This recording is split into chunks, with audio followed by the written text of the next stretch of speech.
Hello, my dear viewers. This amazing story will be very instructive for you.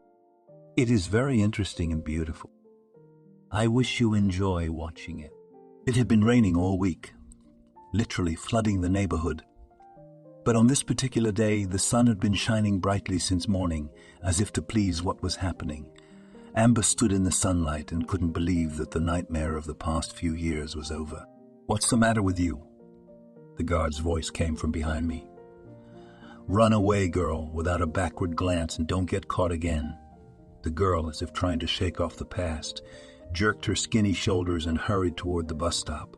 It was a 5-hour drive to the city from where she'd once been brought to the prison, and as she sat down in the seat of the old bus, Amber immediately sighed with a sigh of relief and closed her eyes. At that moment, her memory took her back to that terrible year when her life was suddenly divided into before and after. At that time, Amber had just come out of the orphanage where she had been raised since birth. She knew nothing about her parents. In high school, she tried to ask the babysitters about them, but they just brushed her off and told her not to ask any more silly questions. Amber could not say that she felt bad at the orphanage. The nannies and teachers treated the children as if they were their own, trying to surround them with care. Still, it was not a family. Amber was a favorite at the orphanage. Short and skinny, she looked like a doll. She was always hanging around the nurses, trying to help them with everything. Mrs. Nancy. As the children called, one of the nurses sighed one day and said, "Hey, Amber, you'd make a good helper for your mother, and God willing, you'd make a wonderful hostess." When Amber graduated from high school, the state gave her a small apartment on the outskirts of town. The apartment was in a very poor state. Wallpaper was replaced by old yellowed newspapers. The window panes had been cleaned so long ago that no sunlight could reach the apartment due to the thick layer of dirt. In the kitchen, there was linoleum right in the middle on the floor, as if a picnic had been held there. But even all this horror could not upset or frighten the graduate. She was happy that she had her own place now. For days, Amber soaped and scrubbed, and soon the results were in. The windows were sealed clean. The walls with inexpensive light wallpaper visually made the room look bigger.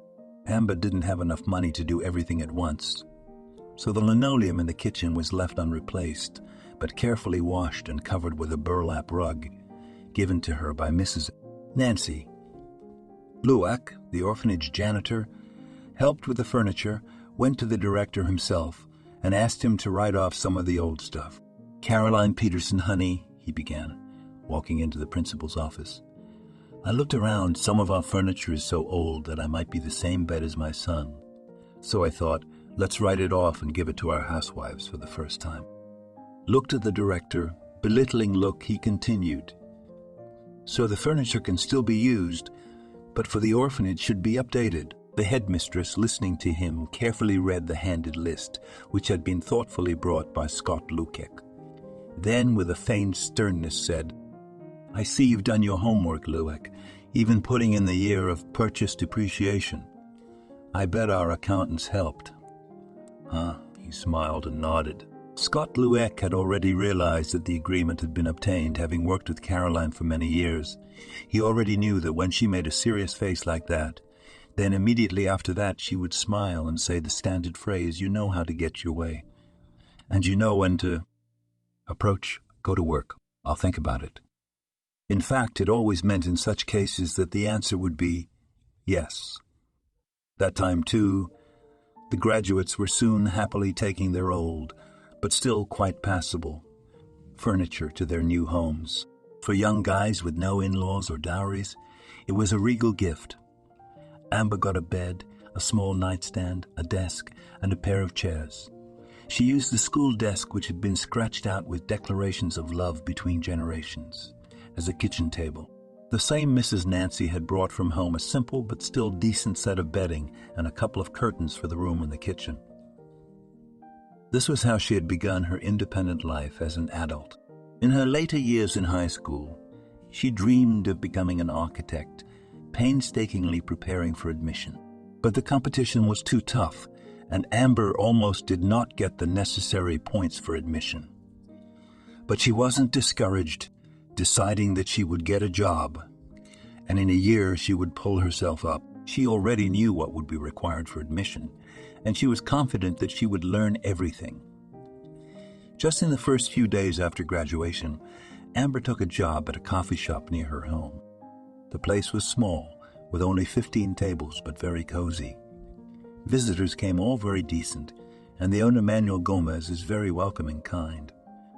The gray-haired gentleman immediately took a fatherly attitude to the poor orphan. He always paid the bill on time, and sometimes he was able to give me something from the food. At the same time, every time he said, "I'm sorry to hear that. How do you live without your parents? Your daddy always helps. Your mother feeds you, and you are all alone." Everything would have been fine if one day a drunken trio had not stopped by their cafe. Their whole appearance suggested that the young people had a lot of money.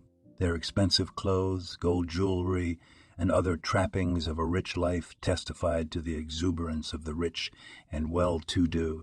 They clearly felt they were the rulers of the world and behaved defiantly. From the first minute they entered the cafe, they began to demand greater attention. Every 5 minutes they beckoned for Amber, demanding that they change the dishes, supposedly not perfectly white, or that they serve cold cognac.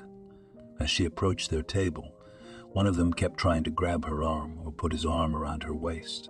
Amber tried to dodge it, but the scoundrel grabbed her knee a couple of times. What a beauty! The tipsy rich man spoke rapturously.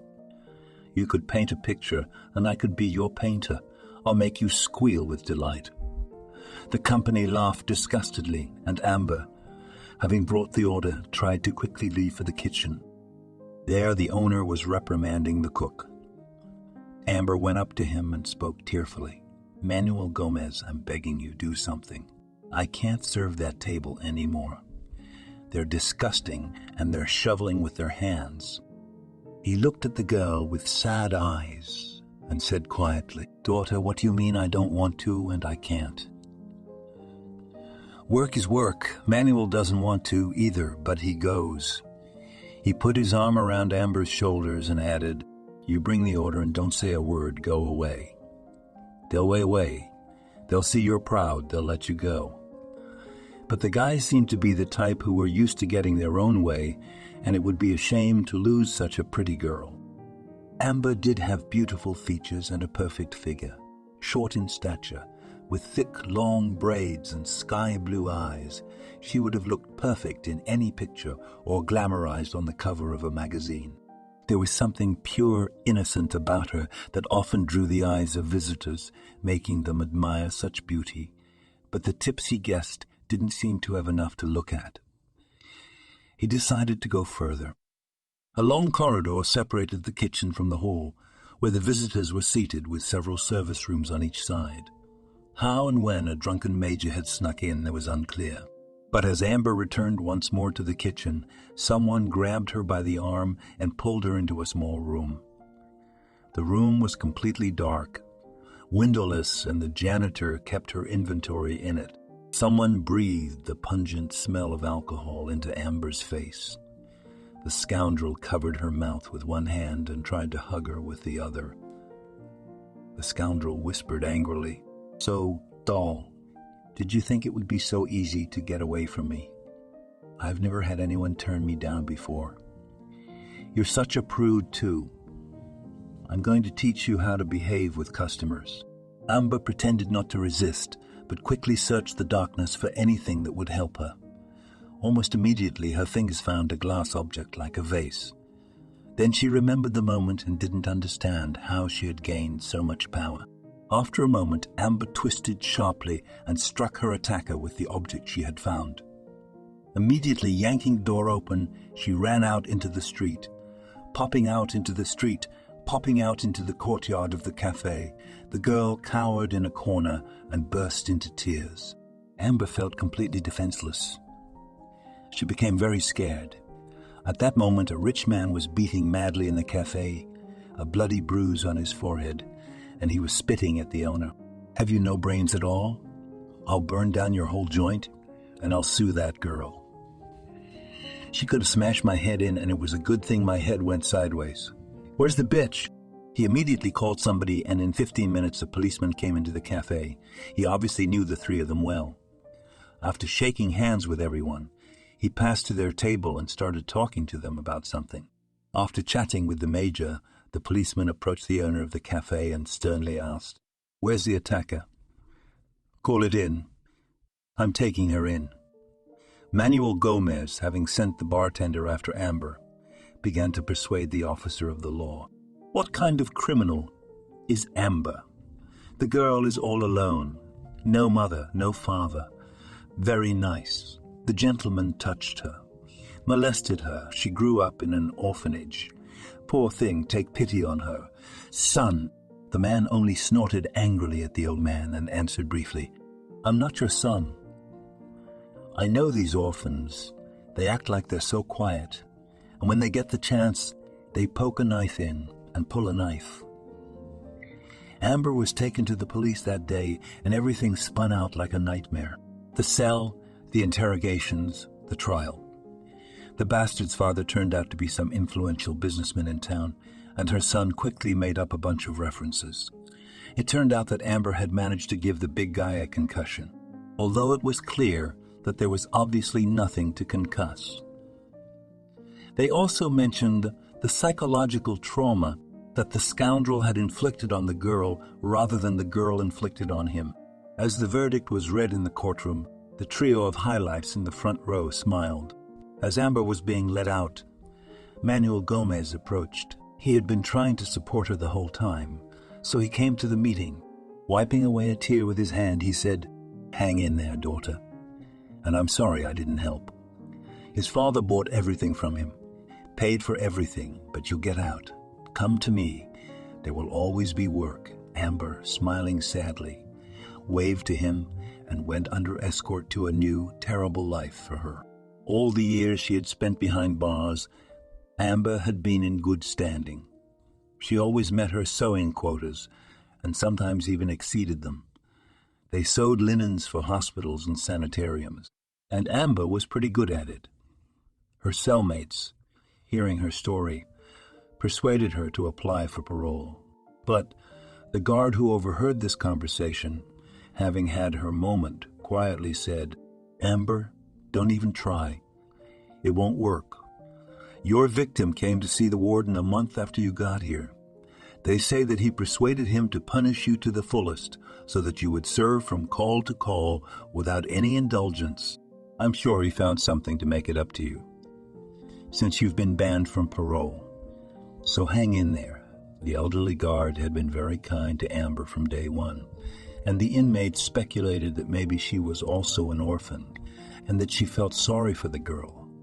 But no one knew for sure, so Amber had to serve her whole sentence from the first to the last day. All these years, she believed that when the whole nightmare was over, she would be able to go back to her old life, and she looked forward to being released. When she returned home, the first place she went was that cafe. Amber really hoped that Manuel Gomez would keep his promise and give her a job. As she crossed the threshold of the place, Amber smiled. Not much had changed in the years she'd been away. It still smelled delicious baked goods. She felt at home, warm and cozy. Behind the bar stood an unfamiliar young man. Amber said hello and asked to see the owner, saying that she had come for a personal matter. Just a minute later, a tall, black-haired man who looked a lot like Manuel Gomez, only younger and without gray hair, came into the hall. "Good afternoon." Almost without an accent, he said, "How can I help you?" Amber was confused, but then, gathering herself, timidly asked, "Where is Manuel Gomez?" "I would like to talk to him." But the person she was talking to looked at her sadly and answered, "Dad has been gone for almost a year. His heart stopped. And how did you know Dad? And how can I help you?" Amber told her that she worked in the cafe, then what had happened to her here and about prison, adding at the end that Manuel Gomez had promised to help her with a job when she was released. Carl, the name of the son of the dead owner, wasn't too happy to hear about her criminal record. But he couldn't throw the poor woman out on the street either, who was pitied by her father. After thinking about it, he said, "Well, of course, I can't hire you as a waitress, and there are no vacancies, but you can probably be a cleaner. You should think about it, see what else you can do. And if you don't find anything, come back." Amber knew she wasn't the same person anymore. And such an attitude was understandable because who was she? A former orphanage girl. And now with a prison record. Back at home, the girl diligently washed the dusty apartment for these years, and then stood under the hot shower for a long time. Tears mixed with streams of water ran down her cheeks.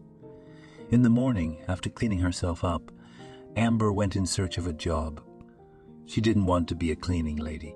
After all, she was still young enough and could work as a waitress or a saleswoman again.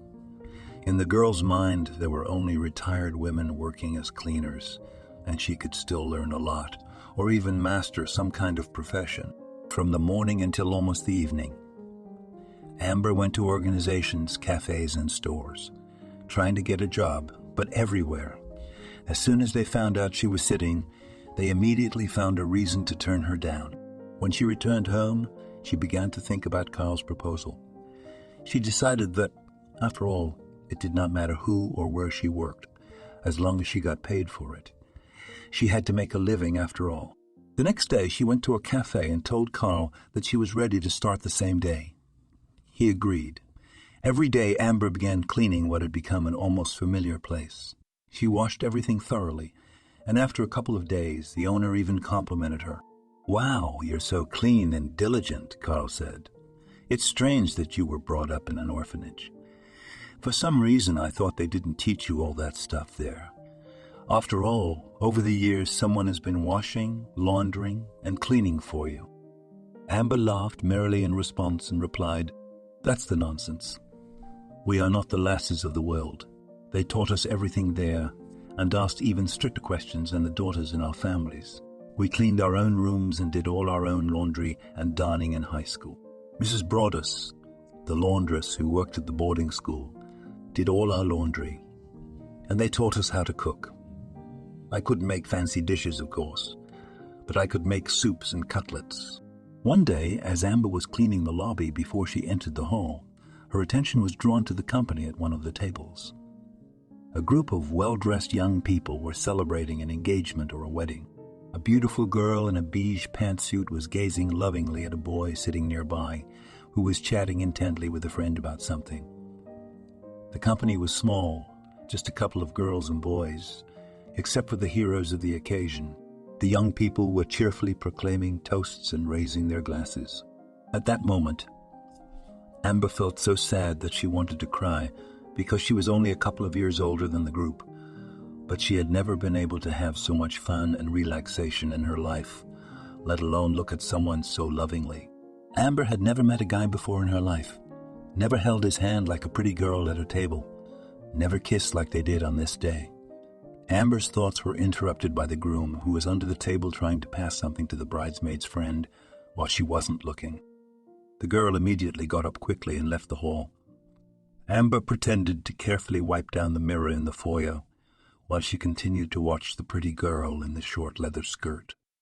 What was passed turned out to be a note, which she quickly, after reading it, tossed into a trash can as if nothing had happened. The bridesmaid returned to the table, smiling at her friend in a fake way. Amber was amazed at how the groom could behave this way with such a beautiful woman by his side. Kissing and cuddling with one, he found himself scribbling notes to the other. The whole situation intrigued Amber so much that she decided by all means to find out what was in that message. Pretending to just change the garbage bag, she pulled out an almost completely empty one with a note and replaced it with a new one and carried it outside. In the courtyard of the cafe, she quickly pulled out the paper and began to read. Amber couldn't tell what she was expecting to see, but what was there seemed like something of a mystery. On the small checked piece of paper, in neat handwriting, it said, "Everything is going as it should, according to plan." It was unclear to Amber what was going right, what was the plan, but it was obvious that the bridegroom was secretly up to something. At the cafe, the girl returned in utter confusion. The bartender, Nicholas, seeing her condition, asked, "Amber, what are you doing? You came back from the street like a sack. Go get some water." "Look how pretty Nikki is today." He nodded his head in the direction of the table with the young people and, seeing the surprised look on Amber's face, added, "That's our Carl's little sister, and you probably don't know her. She's beautiful, isn't she? It's a pity she's getting married, or I would have tried my luck. I wanted to ask her out a long time ago. But now, it's too late to ask her out." Amber was electrocuted. It turned out to be Manuel Gomez's daughter, so she immediately decided to tell Carl about it. When she knocked on the door to his office, she entered, and right from the threshold she began to babble on and on about the note she had secretly passed, and about how she had taken it out and read it. Carl laughed and said, "Amber, you're a real detective, and you're a spy." "I'm not going to be a spy," he said, and then, looking serious, he added, "So stop following the customers and go and do your job, so I don't have to see or hear anything like this from now on. I'm not spying." She was a bit offended. Amber answered angrily, "I just happened to see him pass the note, and then I found out that the bride was your sister. So I thought I'd share it with you, and you're cursing at me." Upset that she was misunderstood. The girl left the office and went back to cleaning, but she couldn't get the note out of her head because it meant something after all. The next day, no one remembered this conversation. Everyone was busy doing his own thing, but a few days later Carl came in. He locked himself in his office, made phone calls all day, and was very agitated. Nicholas whispered in confidence, "You know, Nikki went home with her fiancé after a night out at the cafe, and today he told Carl she was missing. They had a fight and she went home alone, and he stayed at a friend's house. Today, Carl had already called everyone he could, but no one had seen Nikki or knew where she was." Amber immediately remembered the note and quickly went to her landlord. After standing in front of the door for a while, she decided to enter and knock timidly. No one answered, and Amber, quietly opening the door, saw Carl. He was sitting at the table with his arms around his head, staring at the table in silence. "Carl, can I help you?" she asked quietly, and then added, "Maybe that note meant something and had something to do with your sister's disappearance after all. I kept it just in case. Maybe it was her fiancé himself who kidnapped her." Carl suddenly looked up sharply and looked at Amber intently. At that moment he remembered her story and suddenly said, "That's right. The scoundrel could have. I never liked him, and I knew right away that he didn't like Nikki. But how could I explain it to her? Thanks for the tip. I'm putting a tail on him right now, because if he's involved in this case, he's sure to lead me to the place he hid my sister or the people who did it." Carl quickly got up and left the cafe. At the same moment, he went to the house where Sam, his sister's fiancé, lived. He was lucky from the first minute, and as soon as he drove up to the right address, his newfound in-laws came out of the driveway. At a brisk pace, Sam went to the bus stop and boarded the bus that came up, heading out of town. At this point, Carl was glad that he drove the car, and that Sam hadn't seen it and didn't know it. Almost immediately, it became clear that the groom had gone to the summer house, which her sister had told her brother enthusiastically about when she had once been there. And Nikki was delighted with a small cottage village right on the shore of a beautiful lake, and promised to show this fabulous place to her brother. Sam got off at the bus stop just outside the village, went into one of the houses, got out a couple of hours later, and then caught a ride and raced toward town. The same thing happened the next day. Another day later, the guy drove out of town regularly, like he was going to work. It was incomprehensible to Carl what could make him make those trips. To confirm his hunches, on one such day, Carl waited for Sam to get on the bus, and he himself went to the house where the boy went. Luckily, he saw Sam hide the key under the porch and quickly pulled it out and opened the cottage door. It was quiet and dark inside. Turning on the light in the hallway, Carl resolutely walked into the room and to his horror immediately saw his sister tied on the bed. He rushed to her first of all. He pulled the gag from the girl's mouth and began to untie her hands and feet. Nikki cried, and as soon as her hands were free, she hugged her brother. The girl was pale. It was obvious her body was completely weakened. The first thing Carl asked was, "Why was he doing this to you?" "I told you he was a scoundrel, and you didn't believe me. Let's get out of here as soon as possible." On the way home, Nikki struck up a conversation. "Please forgive me. It's my fault. I should have told you a long time ago. It's just that before he died, our father told me a secret. All his life he had been diligently saving money in the bank, as he said, so that the family would have some reserve. He wanted to bequeath you the business, that is, our cafe, and he asked me to control the money. I was an idiot, so I took it. And after he died, I told my friend Lacey about the bank account. I made her swear not to tell a living soul, but she didn't keep her promise. As soon as I introduced her to my fiancé, Sam, she saw what she was up to. Tears ran down the girl's cheeks, and taking a sip from the bottle of water Carl had handed her, she continued, not only had she blabbed about it to Sam, but they decided to rob me too. They made a whole plan to kidnap me right after the wedding, and when they brought me here, they tortured me. These bastards made them tell them the code and number of the safety deposit box, promising that if they didn't, they would cut off one of my fingers every day. They said they would take away my first one tomorrow if I didn't tell them everything. So you got here just in time." Carl put his hand on his sister's arm and, trying to calm her down, said, "Well, my goodness, it's all over now. We'll go straight to town, and we'll go straight to the police. You will write about everything in the statement. This couple must be punished by law. By the way, you won't just be thanking me. You'll be thanking Amber. She's the girl who works at the cafe as a cleaner. She's the one who first sounded the alarm when she saw your fiancée Lacey passing a note under the table. I laughed at her at the time, but a couple of days later, when you disappeared, I realized it was for a reason. That same day, they stopped by the station, and they wrote everything in detail in a statement. The pair of villains were apprehended and charged with kidnapping, and Nikki asked her brother to introduce her to the savior.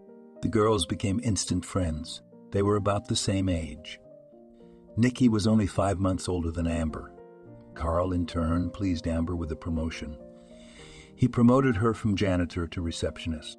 Now every morning, Amber, in a strict suit, which was unusually suited to her, greeted the guests of the cafe charming smile. The owner of the cafe saw her from a quiet, inconspicuous technician. She turned into a cheerful, sociable, and very beautiful girl. After this change, Amber was literally glowing and happily rushed to work every morning. One summer morning, as she approached the establishment, she saw a scruffy little boy diligently digging through the trash can in the courtyard of the cafe. Setting several plastic vegetable crates on top of each other, he easily climbed on top of them, almost headfirst, and dove into the side. Amber was shocked by what she saw, and quietly coming up behind her, asked sternly, "What are you doing up there? Come out of there." The boy turned around frightened and nodding with black button eyes, said in a trembling voice, "Miss, don't swear, I'm not stealing. I'm taking what's thrown away. Me and Katie, my little sister, have nothing to eat, and I've seen what you haven't eaten in the cafe. They throw away." Amber, asking not to run away, returned in a couple of minutes with 2 containers of still hot pilaf, and handing it to the boy, said, "Let's make a deal. You don't go picking in the trash anymore, but come here every morning and I'll pick something up for you and your sister." The girl felt sorry for the little ones. So the next morning, on her way to work, she stopped at the store and bought some fruit and dairy for the kids. Amber wasn't sure if Matthew, that was the boy's name, would come, but as she approached, she saw him waving at her, hiding behind a corner of the building. Then they were sitting in the courtyard of the cafe, and the boy was eating a pie and jam and drinking milk, telling her about his life. Turns out Matthew was 6 and his sister was 4. They lived a few blocks from the cafe with his drunken stepfather. The boy sounded childishly angry about him. "He doesn't give a damn about us. That bastard does nothing but drink and sleep." She and I feed ourselves, or rather, we eat what I get, and then we lock ourselves in the bathroom so that drunkard doesn't take it away." Amber had a lump in her throat, and she asked quietly, "Where is your mother? Why doesn't she look after you and chase that drunk?" The boy waved his hand and said sadly, "You can't kick him out, and Mom died when Katie was in labor. That's when Larry's stepdad started drinking a lot. The neighbors always say why he took Katie out of the maternity ward and left me with him. If he doesn't watch out for us. Only Mrs. Rebecca upstairs, who lives upstairs, explains to them that he did it for the money. She says he drinks with our kids' money, or there wouldn't be any money at all. What are we complaining about? We're not complaining. I just feel sorry for Katie. She's sick. I heard her stepdad tell his boyfriend once that she had some kind of heart defect, and if left untreated, it might stop." Amber could barely contain herself from bursting into tears, her heart clenched in pity for these babies. She calmed down a bit and said to Matthew, "You know what? You come over tonight, we're having a banquet, and I'll pick you two sisters something nice to eat, and I'll pick you two sisters something nice to eat, and I'll see where you live." In the evening, they went with the boy to his house.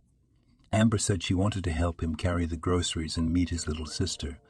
As she crossed the threshold, Amber cringed. The apartment smelled like days of alcohol and some kind of mold. In the only room, a little girl sat on the floor playing with caps and lids. In the kitchen, a thin, bald man was sitting at a dirty table. In front of him was a cup with a chipped handle, an empty bottle, and an open can of canned food, a smell that made Amber queasy. Don't you want to put yourself and your house in order and take care of your children instead of drinking away their allowance? How can you live in such a shithole? You'd better go to work.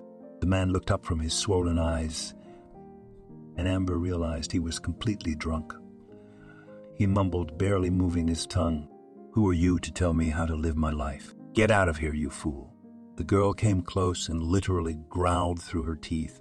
"Well, if you can't look after them yourself, I'll do it by taking custody. Don't try to stop me, and don't look at me because I'm skinny and small. I kicked a lump twice your size in the head so hard he barely survived, and I've done time for it.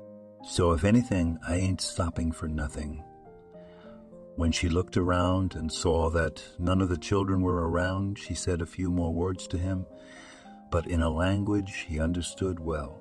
So much anger was in her voice that the drunkard immediately fidgeted in his chair and nervous eyes. At one point she even flashed a look of fright, and he muttered, "Come on, why are you trying to scare me? Just tell me what you want. We'll work it out. Do you think I need more children? Well, not for free, of course, but I'll agree to custody. A case of vodka and money from you, and you can take them away tomorrow." Amber was shocked. What a price this scoundrel had set for two small, utterly defenseless children. But she had already made it clear to herself that whatever it cost, she would try to become Matthew and Katie's guardian. After gathering all the necessary documents, she soon went to the Board of Guardians. The director there was a large elderly woman with brightly colored eyes and chemically curled curls. After carefully examining the documents Amber had brought, she closed the folder and said, "It is good, of course, that you have your own place and a job with a good salary. But how can a woman with a prison record raise children? Do you, dearie, really think they'd give you permission to do that? Yeah, and you're not even married." Amber tried to explain that she had been put in prison unfairly, and even tried to tell her why. But the lady made it very clear that she wasn't interested in those details. Amber didn't understand what the woman was talking about, but she was clearly hinting at something, telling her that there might be some way out of this situation. But she didn't know if they would work for Amber. If she had been older and wiser, she would have guessed right away that she was talking about a bribe. But that didn't occur to Amber, and she walked out of the principal's office, upset. When Carl saw Amber that day, he immediately asked, "Amber, why don't I see your radiant smile? Is something wrong? Is there anything I can do to cheer you up?" Amber almost cried about the kids living in inhumane conditions, the drunken stepfather, the trip to the Board of Guardians, and the denial she got there. She lifted her tearful eyes to her master, and Amber pleaded in her voice, "Carl, honey, help me get these babies. You can't imagine how they live there. And it turns out Katie has a heart defect. She's going to die if we don't help her." Amber was torn. Carl hugged the girl and began to calm her down. That same day, he pulled all his contacts, and within days, the custody case was moving forward. Soon, Carl and Amber were in possession of documents that confirmed that, from that time forward, they were the very official guardians of Matthew and Casey. By this time, Carl had helped make fresh repairs to Amber's apartment. They had been having fun gluing, painting, and tiling together for days on end. Then he found a bunk bed somewhere that fit nicely along one of the walls, and bringing a whole box of toys, he said, "Good thing Nikki and I haven't thrown away our toys yet. Imagine she and I played with these cars and bunnies and bears. That's enough for the kids for now, and then we'll buy some more." Amber was happy to bring the babies into her home and asked Carl to give her some time off to check on the girl with the doctors and get them both into daycare. He arrived on the first evening when Matthew and Katie were already washed up and eating mashed potatoes and cutlets, and he said, smiling, "Hey, it smells so good. Can you feed me?" Matthew answered without hesitation with a serious look. "You're the boss of all the food in your cafe. Why couldn't you eat there?" Amber and Carl looked at each other and laughed heartily. Then the girl put a plate in front of him and offered him dinner. They all spent the evening together. And when the kids were asleep, Carl began to get ready to go home, just at the door, as if he remembered something. He reached into the inside pocket of his jacket and pulled out an envelope. Holding it out to Amber, he said softly, "I almost forgot why I came. Here's some money. You'll need it now. You won't be working these days, so what do you have to live on?" Amber tried to refuse, but Carl said in a tone that could not be objected to, "I don't even want to hear it, and I don't even want to hear it, and I don't have to give it back. I'm their guardian too, so I have a right to care, so take it. And if you need anything else, tell me." Amber thanked Carl and caught herself thinking that she didn't want him to leave. But the door closed behind him, and Amber went to bed. In the morning, she had a busy day ahead of her. They had to go to the clinic and get the necessary tests. They spent most of the next day in doctors' offices going through the tests. What was Amber's surprise when, upon receiving the results by evening, she saw that Katie had the same rare blood type as she did. When she looked up at the doctor, she said in surprise, "How can this be? I'm B negative too, and I was told at the orphanage that it was a very rare group. But here you are." The elderly doctor took off his glasses, looked at her carefully, and answered, "You have not been deceived. It is true. And my advice to you both is to take a DNA test. After all, you are from an orphanage, so it may well be that somehow this girl is not a stranger to you." Amber, after listening to the doctor, took all the necessary tests and was soon surprised to hear the results from him. It turned out that she and Katie are really related only, as they say, not the first line of blood. Kevin Clarkson, the same doctor, began to explain that they might be her own sister's children. Amber barely heard herself speak.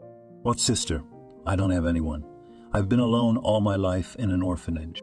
"Well, there's more than one," the doctor said with a smile. "The DNA test is a serious test, and the result can be trusted." When Amber showed Carl the certificate, he said, "Let's think of the little girl first. When she's out of surgery and on the mend, we'll solve this mystery of your relationship." Amber was in complete agreement with him at that moment. The little girl's life really was more important. So they began to prepare for surgery. Everything went well, and soon Katie was feeling fine. Amber and Carl took turns visiting her, and during that time they put Matthew in daycare. The boy liked it so much that he happily ran to the group every morning to wave goodbye to Amber. She and Carl had been spending a lot of time together lately, and the girl began to catch herself thinking that she did not want to break up with him at all. Carl was a very intelligent, interesting conversationalist, and Amber could listen to him for hours with her mouth open. As soon as Katie was on the mend, Carl reached out to a classmate of his who had worked for years with the police and asked him to find out as much as he could about the mother of the little ones. And pretty soon he was sitting in Amber's kitchen telling her that she really did have an older sister, the same mother of the babies who had died in childbirth. "Then why was I put in an orphanage and my sister not?" the girl asked in amazement. "No one gave you away. Your mother didn't even know you were alive. Living in the orphanage, you were the fault of one of the midwives of that maternity hospital. Your father was her fiancé, and a few days before the wedding, when he met your mother, he fell in love and refused the arranged marriage. That midwife held a grudge and vowed to avenge her beloved. She had to wait a long time, but she has not forgotten the offense. Years later, your mother ended up in the same maternity hospital where that woman worked. Krista, your mother's name, by the way, didn't even know that she had been recognized. The midwife herself had changed a lot over the years. Gained weight, did not wear makeup at all, and she looked much older than her age, which could not be said about your mother. She was a beautiful, well-groomed woman and looked very happy, and that pissed off her rival. For the sake of revenge, she was ready to endure everything. And the occasion soon presented itself as if by the will of an evil fate. A few hours before the birth of your mother, in the same ward, a dead baby was born. And in the mind of the midwife, a terrible plan was immediately born. As soon as you were born, the sneaky lady switched you with a dead baby and informed your mother that you died supposedly within minutes of giving birth. Amber sat wide-eyed, holding her breath, listening to Carl. It didn't seem real to her, as if she were in a dream. After a short silence, the man continued. Somehow she took you out of the maternity ward at the end of the day and dropped you under the door at the entrance to the orphanage. That's how you ended up in the orphanage, because of some stupid woman's revenge. She broke your life with that thinking. Your mom is alive, by the way." Amber's eyes went black. A second more and she would have fainted. Carl, seeing how pale the girl went pale, quickly jumped out of the chair and picked her up like a fluff in his arms and put her on the bed. Then he quickly poured a glass of water and handed it to her. Amber took a few sips and said at a loss, "How could it be? I had a sister and a mother, and I spent my whole life alone with strangers. Did I get custody of my own nephews?" Carl nodded and, taking the girl's hand, answered quietly, "That's right. As soon as our Kathy gets well, I promise I'll be sure to take you all to your mother's. She lives in a village a couple of hours away by car." From that day on, Amber couldn't wait to see her mother and prayed to God that nothing would happen to her in the meantime. While Katie was recovering in the hospital, Amber went to work and ran to pick up Matthew every day when she finished. And during her lunch break, she went with Carl to see Katie. When the girl was discharged, Carl became a frequent visitor to Amber's apartment. He suggested several times that they all move into his big apartment, the one his parents had given him, but Amber flatly refused, saying that he was perfectly comfortable here. Once again, when Carl talked about moving out, she smiled and answered, "How can we move in with you? Your sister lives there, in case you haven't forgotten. And here we are, in our noisy company, complete strangers to you." Carl walked over to Amber and gently took her face in his hands and said affectionately, "What kind of strangers are you to me? You're the closest thing I've got to family and friends. And as for Nikki, she's been telling me all about you. Believe me, there's room for everyone in our 5-room apartment, and it'll be more fun for you, and we can help with the kids." He kissed Amber tenderly, and her heart nearly jumped out of her chest. She was ready to go to the ends of the earth for him right now, but she could hardly contain herself from throwing herself on his neck. Can I think about it? After all, this is a serious question. They never spoke about it again that night. The next day at work, Carl asked her to come into his office. As soon as the door closed behind her, he came up and, smiling enigmatically, said, "When I got home last night, I was thinking all night about how to make sure you'd move in with the kids, and I realized I could still try." He pulled a small velvet box out of his pocket. When he opened it, Carl took out a ring and looked Amber straight in the eye and asked, "Will you marry me? I love you very much, and I want to be there every minute to protect you and the children." Amber stood there, unable to believe what she was hearing. Tears of happiness ran down her cheeks. She had long been afraid to admit to herself that she was madly in love with her boss, and she couldn't imagine that he felt the same way. Amber buried herself in her lover's chest and cried like a baby. Carl hugged her gently and whispered, "Well, don't you cry. I promise you. You will never cry again, and I will do everything possible to make you and your children happy. Only I didn't hear the answer. Will you marry me?" Amber looked up at him and answered happily, "Yes, of course, because I love you too." A couple of days later, they were greeted joyfully on the doorstep of Nikki's apartment, and threw herself into kissing her friend, enthusiastically gibbering.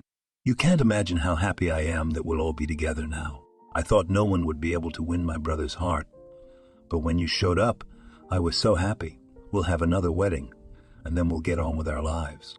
That night, after putting the children to bed, Carl and Amber slept together for the first time, and the next morning the girl woke up happy in her lover's arms. When she saw Amber open her eyes, Carl whispered, "Good morning. You slept so sweetly that I was afraid to disturb you." At breakfast, Amber timidly asked, "Carl, remember when you promised to take us to meet my mother when Katie got better? Let's go there, I'm begging you. She's probably not young anymore, and I'm afraid I won't make it." "What are you talking about?" Carl answered brokenly. "Everything will be all right. We'll go this weekend, and if I promised, I'll do it. A man has to keep his promises. Doesn't he, Matthew?" He winked at the boy across the table who was drinking his tea, and he nodded knowingly. Amber smiled. The boy was trying so hard to be a grown-up, and he'd been so supportive and agreeable since he'd moved in with Carl. The boy literally never left Carl's side and spent all his free time trying to be anywhere near him. Amber could hardly wait for the promised weekend and drove all the way to the village where her mother lived in silence. Carl understood her excitement and didn't let go of her hand. In a couple of hours they arrived at a small one-story house in one of the streets of the old village. Amber, sitting in the car, looked at the modest but very well-kept structures, as if afraid to get out. She noticed that there were a lot of flowers and fruit trees near the house. The whole plot was level with neat, even rows of beds. "Well, my lovelies, let's go get acquainted," Carl said quietly, and taking Amber's hand, he added, "You're all friends, don't worry about it. It's your mom." As soon as they opened the gate to the porch, a woman came out and, squinting from the sunlight, shouted, "Good afternoon. Who are you here to see? I'm not expecting guests, and there's no one to come to me." Amber timidly stepped closer to her and, with difficulty in pronouncing the words, said, "I'm your daughter, who supposedly died right after giving birth." "My name is Amber," the woman groaned and collapsed on the porch, and Carl and Amber rushed to her aid. Amber quickly fetched the medicine Krista had asked for from the house and, after pouring the necessary amount of drops, held out the glass with a trembling hand. The woman stared at the girl as if she could not believe what was happening. Amber, worried about her condition, offered to call an ambulance, but the hostess only shook her head. As soon as Krista felt better, she offered to go into the house.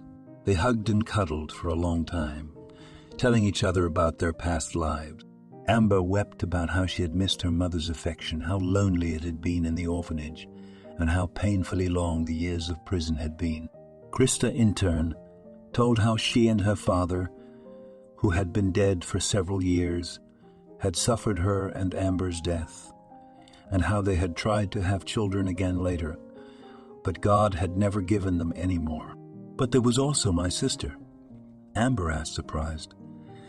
Her mother blotted her tears with a handkerchief and answered sadly, "Olivia had been a beautiful, calm child when she was a child, but when she hit adolescence, it was like she'd been replaced. She studied hard, got straight A's, didn't even want to help. She was 2 years older than you, and you looked a lot alike. When she graduated from ninth grade, she got it into her head that she had to live in the city and you could shoot her.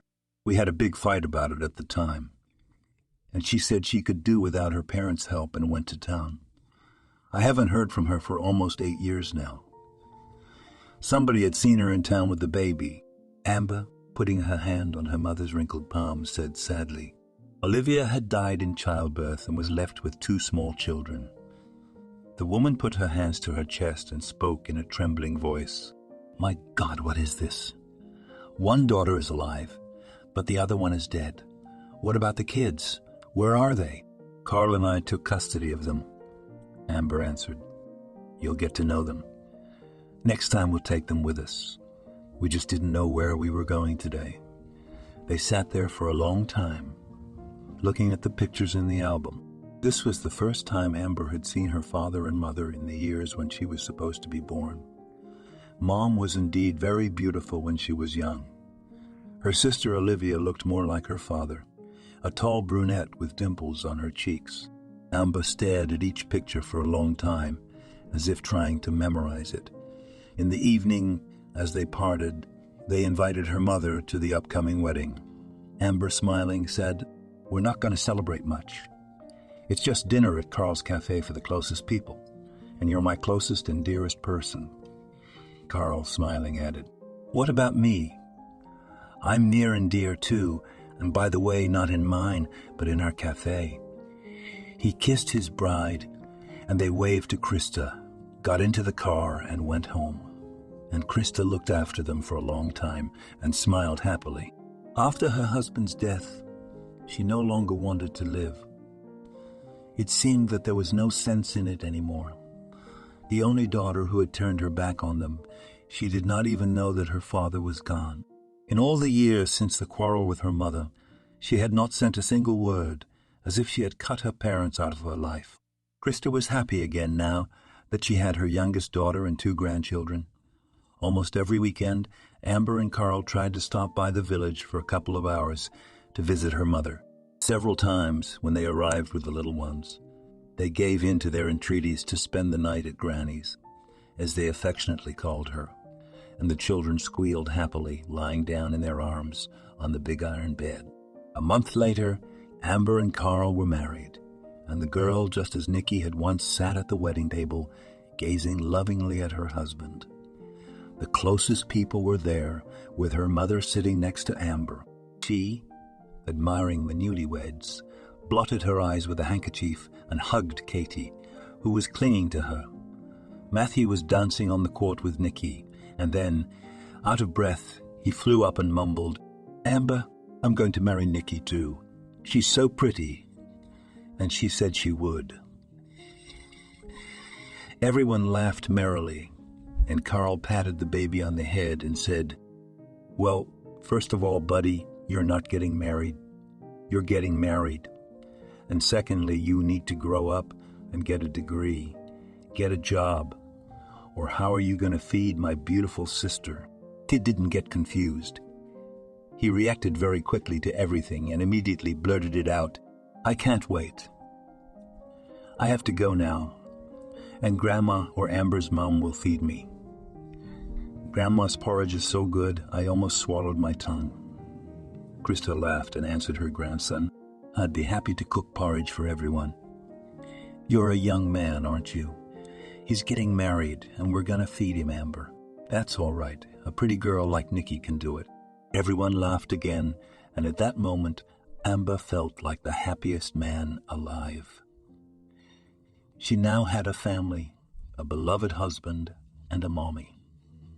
At that moment, she happened to notice Nicholas looking at Nikki from behind the bar with amorous eyes. Amber whispered something in her husband's ear and hid toward the bartender. Well, Nicholas, are you going to suffer like this? Look, you'll let your beloved out again. There's already Matthew announced that he's going to marry her. What are you standing there? Take Nikki to the slow and then a date. Don't worry, Carl won't say anything today about you doing this during office hours, especially since there are no visitors. Try it. You'll make a handsome couple. Surprisingly, when Nicholas did decide to ask Nikki to dance, she didn't refuse. Amber looked at her husband and spoke softly. "Look how they complement each other." Carl squinted his eyes slyly, looked at Amber and smiled and asked, "What's your point?" "Isn't my wife a matchmaker by any chance?" But the couple did look beautiful. Nikki, dark-haired, with a chiseled waist, perfectly complemented the blue-eyed blonde of athletic build. Nicholas said something to the girl, and she laughed heartily. It was obvious that young people immediately found a common language and did not notice anyone around them. Amber and Carl's wedding went on until midnight. Even though there weren't many people there, everyone had time to say beautiful words to the young people, dance, and even sing some good old songs. Amber's mother had a beautiful voice, and she sang in a way that made you want to listen and listen.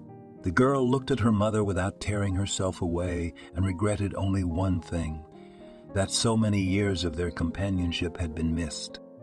6 months later, Carl, learning of his sister's desire to marry, reacted surprisingly very calmly, asking only, "Are you sure you want to be with him? You hardly know him. Although I've long noticed the way Nicholas looks at you, and I think he can make you happy." He turned to his wife and added with a smile, "Well, my favorite matchmaker, your plan was a success. Nikki's getting married. It's like a wedding boom. I think Katie and Krista are the only ones left as brides." Amber's mother laughed and waved her hand at her son-in-law and said embarrassedly, "Come on, Carl. I've done my time. Now I'm going to look after my grandchildren. I have 2 grandchildren now." Amber smiled enigmatically, looked at her husband, and said quietly, "You're wrong, Mummy. It's 2 for now, but soon it will be 4. I'm pregnant, and the doctor said it will be twins." Carl sat there for a minute, as if he couldn't make sense of what he'd heard, and then he jumped up so hard that the chair beneath him flew off to the side. He grabbed Amber in his arms and whirled her around the spacious kitchen. Amber laughed gleefully, begging her husband to put her on the floor, but it was obvious she was enjoying it. Nikki and Nicholas also celebrated their wedding modestly in the same family cafe. They toasted and sang songs again. Krista was the first one to do it, and it was just Matthew who looked sadly at Nikki and cried at the end. "Well, there you go." Amber took the baby in her arms. "What's on your mind? Is it because of Nikki? You'll find yourself 100 more brides." But Matthew, with an amused hand of tears running from his palm to his elbow and a furrowed brow, said sternly in a man's way. He said it in such a way that no one could help laughing about the kid's ingenuity. He said this in such a way that no one could keep from laughing, and everyone laughed, discussing the ingenuity of the little man.